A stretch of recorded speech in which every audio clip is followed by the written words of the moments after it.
네, 여러분 안녕하십니까. 2019년 12월 17일 돈이 빛나는 밤에 시작하도록 하겠습니다. 자, 연일 증시가 굉장히 급등을 하고 있습니다. 연말 산타랠리 벌써 온 것 같고요. 산타클로스 할아버지가 증시에 막 선물을 막 던지고 있는 것 같은 그런 시장이, 뜨거운 시장이 연일 계속되고 있습니다. 자, 코스피, 코스닥 지수 모두 상승 마감을 했는데요. 코스피 지수가 특히나 상승폭이 컸습니다. 전일 대비 1.27% 상승을 하면서 2195.68, 꼭 2200선을 목전에 두고 있는 그런 모습이요. 코스피도 동반 상승하는 모습들이었습니다. 전일 해외에서 나스닥, 그 다음에 S&P 500, 그 다음에 다우존스 모든 미국 지수들이 신고가 갱신을 하면서 굉장히 뜨거운 그런 장을 보여주었었죠. 그에 같이 동조하는 모습들인데요. 어떤 좋은 뉴스들이 있는지 오늘도 최 이사님 모시고 가지고 좋은 말씀 한번 들어보도록 하겠습니다. 자, 안녕하십니까? 네, 반갑습니다. 네, 반갑습니다. 네, 오늘 국내 증시가 2200선을 코앞에 목전에 두고 있고요. 그다음 네, 해외 증시도 뭐 굉장히 연일 신고가를 쓰는 모습들을 보여주면서 시장 굉장히 네, 네. 뜨거운데 아무래도 이제 미국과 중국의 합의 발표가 나면서 시장이 음, 뜨거워진 거 아닌가 싶습니다.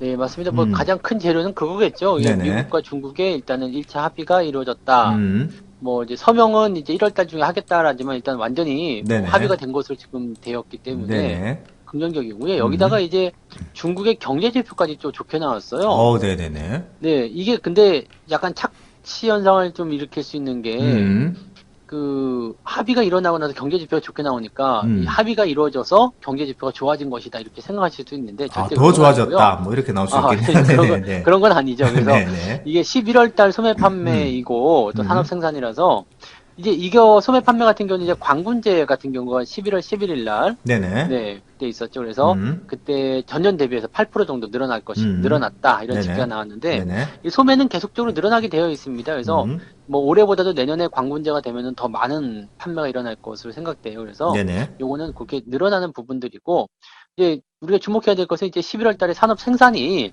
예, 늘어나는 부분이었죠. 그래서 네네. 요 내용이 이제 긍정적으로 음, 구분이 좀 됐던 것 같아요. 그러니까 네네. 중국의 경제 지표가 이제 호조세를 좀 보이게 되면서 음, 긍정적으로 계속 이제 판단들이 만들어지게 되는 것 같아요. 네. 네네네.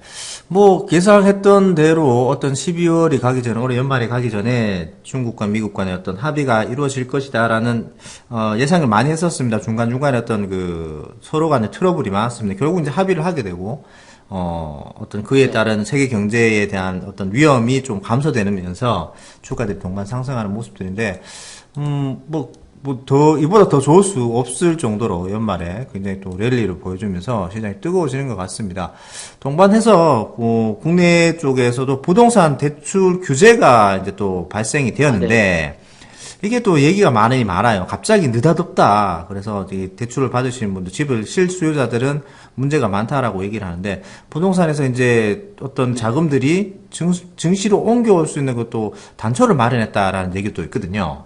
네. 이 부동산 네네. 대출 잘 보게 되시면 음, 크게 세 가지로 나뉘게 되죠. 네네네. 첫 번째가 이제 그 15억 원 이상의 아파트에 대해서는 대출이 전면 금지. 네네네. 네, 되는 부분이 있고요. 그 네. 다음에 9억 원을 초과하는 금액에 대해서는 이제 음, LTV라고 해서 이제 대출의 한도가 낮아지는 그런 네네네. 상황. 네.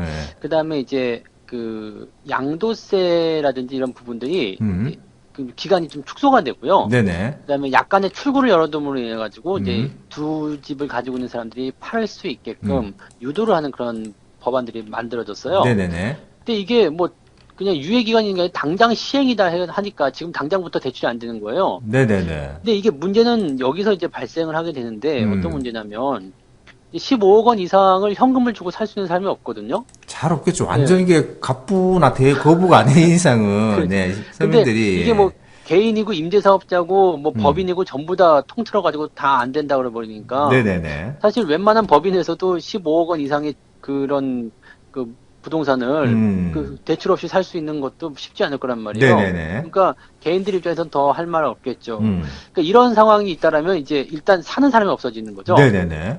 사는 사람이 없어지면은 15억 원의 집을 팔아야 되는 사람이 있는데 이 네. 사람들 판매가 매도가 안 되는 거예요. 돈이 묶이게 되는 거죠, 그렇게 네, 되면. 그렇게 되면 네네네. 이제 이 가격이 매도가 될 수 있는 15억 원 아래로 떨어질 수 있다는 이야기 되는 거죠. 음, 근데 여기서 또 재밌는 게 뭐 12억, 13억 정도의 그 집을 사가지고요. 네네네. 이제 15억 원이 넘어간 사람들, 아, 이제는 좀 팔아야 되겠다 생각했는데 매도가 안 돼버리게 되면 네네. 이게 아주 좀 상황이 힘들어지는 부분이 되는 거죠. 그러니까 음. 전체적으로 이제 정부가 노린 것은 이제 집값의 어떤 하락이라든지 이런 쪽을 네네. 노리지 않았을까 생각되는데 음. 거래가 뜸해지면서 네네. 투자자들 입장에서 실질적으로 구매를 할 수 있는 그런 구매력이 좀 떨어지게 되는 상황이 좀 벌어질 것 같아요. 그래서 그렇습니다. 네네. 네, 부동산 쪽에 들어가게 되면 일단 사기는 사는데 나올 수가 없는 상황이 벌어질 수 있잖아요. 음. 그렇게 되면은 이제 매매라든지 이런 부분들 음. 입장에서 내 돈이 묶여버리게 되는 상황이고 언제 팔릴지도 모르는 상황이 되잖아요. 10억 네네네. 원을 현금 들고 들어와야 되니까 그러면 네네. 여기에 대해서 이제 매수 자체를 좀 꺼리게 되는 그런 음. 상황이 좀 벌어질 수가 있겠죠. 네네. 그러면 부동산에 투자할 것이 아니라 다른 쪽에 투자해야 되겠다. 이 네. 상황이 될 텐데 음. 이제 문제는 전 세계적으로 이제 그 흐름 자체가 음. 안전자산과 위험자산 이 둘 중에 하나로 이제 선택이 되게 되는데요. 네네네. 지금은 안전자산이 아니라 위험자산 쪽 선호 현상이 더 강해지게 되죠. 네네. 그리고 이 위험자산 쪽에 들어가 있는 것이 부동산과 음. 주식입니다. 음. 근데 이제 부동산 쪽에서 규제가 들어가가지고 거래가 묶인다. 이렇게 되면 네네. 자금이 주식으로 이동하게 될 가능성이 높아진다는 얘기죠. 음. 뭐 모든 자금이 다 들어올 수도 없을 테고 또 부동산에 있는 자금들이 아예 묶여가지고 못 나올 수도 있겠습니다만 네네. 뭐 부동산에서 나올 자금들이 뭐 굉장히 많다고 하잖아요. 그중에서 일부만 나오더라도요. 네네네 네네네. 10분의 1 정도만 나와도 음. 증시에는 어마어마한 상황이 만들어질 것이다. 이런 네네. 것이 이제 전체적인 평론입니다. 음. 그럼 뭐 시장 상황도 좋고 그리고 음. 부동산 쪽에서 자금이 이동할 것이 예상되고 있는 부분들도 있고 또 네네. 연말이기 때문에 배당주에 대한 관심도 높아졌고 그렇습니다. 외국인들 매수가 들어올 수밖에 없는 상황이 네. 만들어지게 되는 거죠. 그러니까 오늘 코스피 같은 경우는 1.2% 네. 코스닥보다 더 많이 올랐어요. 그러니까 코스피가 요즘 오르는 네. 폭이 예전 코스닥 급등하는 것처럼 그렇게 오르네요. 네, 그렇죠. 네네. 그래서 뭐 지난번에 이제 말씀드렸듯이 이제 이런 상황들이 만들어지면 음. 지수 관련한 종목들이 움직이게 되고 대형주 네네네. 쪽으로 판이 짜질 것이다. 네네. 그 삼성전자가 이제 그런 역할을 하고 있는 모습이라서 오늘 장중에 네, 3%, 3.6% 네, 네, 정도 네. 상승을 이거 오늘 하면서, 예, 급등이죠. 이 정도면 급등입니다. 네, 굉장히 급등이에요. 네, 급등입니다. 그래서 네네. 지금 이런 상태면은 아마 개인 투자자들 입장에서는 따라가지 못하시는 분들 굉장히 많으실 것 같아요. 네네네. 네, 뭐 삼성전자 같은 경우야 뭐 그 내려갈 때는 올라갈 때는 계속적으로 이제 올해 중반부부터는 계속 매수해 주시면 좋았는데 음, 뭐 그냥 좀 더 보자, 좀 더 보자. 뭐 아니면 삼성전자 지금 안 돼. 그러면서 바이오 쪽으로 많이들 가셨잖아요. 네네네네. 네, 그 실제로 지금 바이오 쪽은 그냥 물 먹고 있는 상태고요.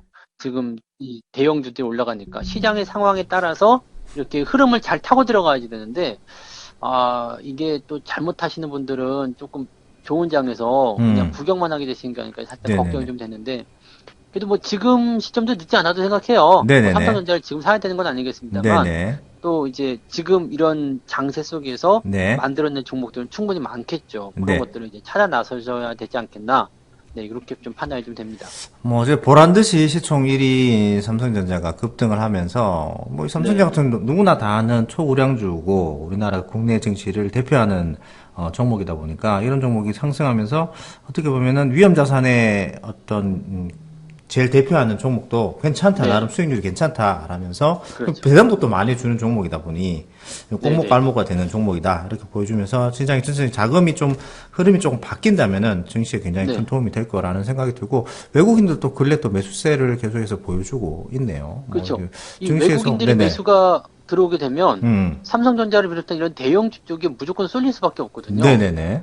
이 외국인들이 대형주를 사야 되는 이유는 아주 간단합니다. 음, 우리가 만약에 미국에 투자한다. 네네. 그랬을 경우에 우리가 뭘 사겠느냐 이 말이죠. 음, 애플이나 아마존 이런 거밖에 모르잖아요. 네. 그러니까 그런 대기업, 뭐 1등 기업 이런 것들 사려고 할 거란 말이죠. 음, 그러니까 뭐 여기서 차트를 조금 더 보신다면 이제 단기 많이 올라온 종목들은 조금 그 자제를 하겠습니다만 그래도 네네네. 우리가 살 것은 대기업이라면 음, 없다는 이야기예요. 음, 그러니까 중소기업 분석이 안 되잖아요. 영어가 안 되니까. 네네. 네.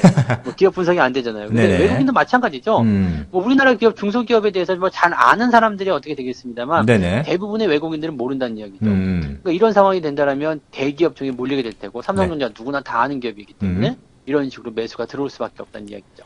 그래서 외국인들이 들어오게 되면 시총 상위권 종목들이 올라가고 또 음. 상승에 대한 분위기가 형성되면서 주가가 굉장히 많이 뛰게 되어 있습니다. 네, 일단 뭐 여러 가지 분위기들이 잘 마련돼 있고, 거기에 네, 마련된, 그런 발판을 잘 딛고 대형주들이 급등하고 있는 모습인데 개인들이 좀 따라가기가 좀 쉽지 않은 모습이긴 합니다.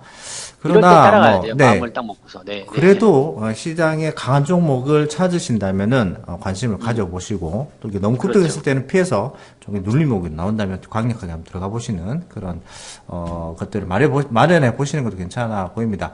자, 뭐 이런 것들이 잘 뭐 또 얘기가 나왔는지 정부에서도 IT 강국을 넘어서 AI 강국으로 가겠다라면서 네. 정부 발표 AI 국가 전략이라는 것을 이번에 발표를 했습니다. 발표를 했는데 여기서도 보니까 경제 AI 쪽으로 집중 이제 생태계를 네네. 조성을 해서 기술 굉장히 끌어올리겠다는 얘기를 많이 하고 있네요. 네, 이게 이제 17일 날 네네. 오늘 나온 뉴스인데요. 네네. AI 강국은 이제 예전에 그 일본 소프트뱅크 손정희 회장이 왔을 때도 네, 네네. 이 이야기가 있었죠. AI 쪽으로 가야 음, 한다. 음, 네, 그런 거였는데 이제 거기에 대한 이제 어떤 전반적인 이제 구체적인 어떤 방안이지 않겠나 생각합니다. 그래서 네네네. 지금 내용을 좀 보게 되면 디지털 경제력을 세계 음, 3위로 끌어올리게 되고 네네네. 경제 효과를 455조 원을 창출하겠다. 와우, 굉장한데요. 네네. 뭐 엄청 큰 거죠. 그러다 이거 보니까 1년 이제 여기 네. 예산안과 비슷한 경제 효과인데, 네, 네. 네네네. 그러면서 이제 할 수 있는 것이 음, 뭐냐면 이제 세계 최고의 ICT 인프라를 구축하고 뭐 반도체 제조 뭐 이런 강점을 극대화하자 뭐 네네. 등등 여러 가지가 되는 건데 음, 일단 AI라는 인공지능과 관련된 부분들 보면 무조건 빅데이터 들어가야 그렇죠, 되거든요. 그렇죠. 빅데이터부터 시작해가지고 이제 뭐 클라우딩 들어가야 돼, 서비스가 좀 돼야지 되는 네, 돼야 거고요. 뭐 사물 되고요. 인터넷부터 해서 그냥 모든 게 다 이제 포함이 돼버리는 부분이기 때문에 네네네. 지금 우리가 예상하고 있었던 이 4차 산업 쪽으로 가깝게 다가서는 어떤 정책들이 실제로 네네. 정부에서 나왔다라고 보시면 되는 거죠. 음, 그래서 여기에 대해서 이제 어떠한 종목들이 이제 수혜를 받을 것이냐는 이제 순서대로 또 가시긴 해야 되겠습니다만은 네네. 그래도 일단 AI 쪽으로 해서 방금 전에 말씀드렸던 좀 음, 빅데이터라든지 클라우딩이라든지 이런 쪽 뭐 보안도 당연히 들어갈 테고요. 그렇습니다. 그러니까 이러한 전반적인 내용들이 이제는 정부 차원에서 주도가 되고 있다. 음, 그러니까 이제는 4차 산업이라는 이 부분들을 뭐 오래전부터 저희가 이야기해드리고 여기서 이제 주도를 찾아야 된다라고 말씀드렸지만 이제는 네네. 실질적으로 음. 정부가 주도하는 그런 어떤 로드맵이 다 그려졌다는 얘기죠. 그래서 정부 정책 수혜주가 될 네. 수 있다는 사실 말씀이시잖아요. 네네네. 네, 이 AI 같은 경우는 모든 분야에 들어갈 수도 있어요. 뭐 네네네. 그 농업 같은 경우도 포함이 되죠. 뭐 네네. 그냥 기계가 알아서 딱딱 물 주고 비료 주고 네, 이런 것도 날씨를 나올 수 다 있고 이렇게 또 네, 체크를 뭐 하게 되고, 그렇죠. 네네. 그다음에 뭐 의료 같은 경우도 이제 손목에 차고 있기만 하면은 그냥 뭐 음, 심장 박동이라든지 다 알려줘가지고 음. 바로 뭐 응급센터에다 해준다든지 이런 네네네. 모든 것이 다 AI거든요. 그러니까 네네. 요 부분에 대해서는 정말 활용 범위가 엄청나게 넓기 때문에 음. 앞으로 이제 그 이런 쪽 4차 산업 관련해서 연결 지어가지고 계속 우리가 생각해서 음. 관련 종목들 찾아내셔야 되겠죠. 네. 네네네. 뭐 시장 굉장히 뜨거운 상황이고 실제적으로 뜨겁고요. 그다음에 그 관련된 정부 정책도 뒷받침되는 모습들을 보여주면서 굉장히 어떤 그 우려와 달리 2019년 12월 연말에 대한 우려를 굉장히 많이 했었는데 우려와 달리 굉장히 강한 시장이 만들어지는 것 같습니다. 또 부동산 쪽에서 좀 자금이 이동할 수 있는 그런 어떤 기반이 만들어졌다고 해야 되나요? 하여튼 뭐 그런 상황이긴 그렇죠. 한데, 보통 부동산 투자를 하시는 분들은 좀 이렇게, 갑자기 좀 당혹스러운 그런 대책이 될 수도 있습니다만, 1216 뭐 대책이라는 뭐 얘기가 나오고 그렇죠. 있는데, 네. 하여튼 뭐 그런 부분에서 또 다른 투자처를 찾는다면은 최상의 투자처를 또 찾을 수 있지 않을까. 그게 또 주식 투자 쪽이 되지 네. 않을까 생각이 되어 봅니다. 그래서 이제 그래서, 자본금 같은 경우는 이제 분산 투자를 하시는 게 좋아요. 네, 이렇게 환급성이 좀 나눠서 잘 그렇죠. 되는 쪽 하시고, 그 다음에 또 네네. 장기로 갖고 가시는 뭐 그런 부분들을 분산을 해 놓으신다면은 좀 최적의 투자 조건이 되지 않을까 생각이 됩니다. 네. 그렇죠. 네. 네, 뭐 시장이 굉장히 강한 모습들을 연일 보여주고 있기 때문에 여러분들이 또 어리둥절해서 하실 수는 있습니다만은 정신 똑바로 차리고 시장을 제대로 지켜보시면서 강한 종목들을 또 잘 포트폴리오에 넣어 놓으신다면 좋은 결과가 또 있지 않을까 생각이 됩니다. 금일의 이슈는 해외의 어떤 미중무역 협상이 잘 1단계가 마무리되면서 증시가 급등했다는 모습들, 그리고 부동산 강력한 규제 대책이 나왔는데 그 규제 대책으로 인해서 증시의 자금이 좀 올 수 있는 기반이 만들어졌다. 이 정도 생각하시고 정부 정책 AI 강국으로 가겠다라는 또 강력한 정책이 또 나오면서 증시에 더 활황을 만들어주고 있는 것 같습니다. 강한 추세를 거스르지 마시고 있는 그대로 추세를 따라가시면 될 것 같습니다. 오늘의 마무리는 추세를 따라가자라고 이렇게 마무리하고 네. 끝내도록 추세와 하겠습니다. 동행하자. 추세와 이렇게 동행하자. 그게 더 네. 낫겠네요. 네, 네. 알겠습니다. 마무리하도록 하겠습니다. 자, 추세와 동행하자. 네, 네. 감사합니다. 고맙습니다. 본 방송에서 제공되는 모든 정보는 투자 판단의 참고 자료이며 투자의 최종 책임은 본 방송을 이용하는 본인에게 있습니다.